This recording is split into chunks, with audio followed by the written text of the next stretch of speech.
மாடி தோட்டத்தில் இன்றைக்கி நாங்கள் அறுவடை பண்ண அவரைக்காய் இவ்வளோ இருப்பாரு.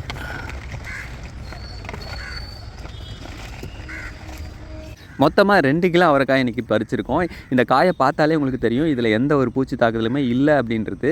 ஆனால் நான் எந்த ஒரு ரசாயன உரங்களும் தெளிக்கல. அடி உரமாக தொழு உரத்தை மட்டும்தான் கொடுத்தேன். இயற்கை பூச்சி விரட்டி கூட பயன்படுத்தலை. இருந்தாலும் இந்த அளவுக்கு மகசூல் கிடச்சிருக்கு. என்னோட தோட்டத்தில் இது நன்மை செய்யும் பூச்சிகள் தொடர்ச்சியாக இருந்துக்கிட்டே இருக்கும். அதுக்கு முக்கியமான காரணம் ஏதாவது ஒரு செடி பூத்துக்கிட்டோ காய்ச்சிக்கிட்டே இருக்கணும். ஒரு பூச்சி வரணும் அப்படின்னாலே ஒரு செடி பூக்கணும், இல்லைனா காய்க்கணும். அப்போ தான் இப்போ ஒரு பூச்சி வரும். அதே மாதிரி அந்த தீமை செய்யும் பூச்சியை சாப்பிட்றதுக்கு நன்மை செய்யும் பூச்சும் வரும். அதை தொடர்ச்சியாக நம்ம தோட்டத்தில் தக்க வச்சுக்கிட்டாலே நம்ம தோட்டத்தில் எந்த ஒரு பூச்சி தாக்கலுமே இருக்காது. இந்த முறையில் தான் என்னோடய தோட்டத்தில் நன்மை செய்யும் பூச்சிகள் தொடர்ச்சியாக இருந்துக்கிட்டே இருக்குது. அதனால தான் இந்த வருஷம் பார்த்திங்கன்னா நான் அப்படியே இயற்கையில் விட்டுட்டேன்.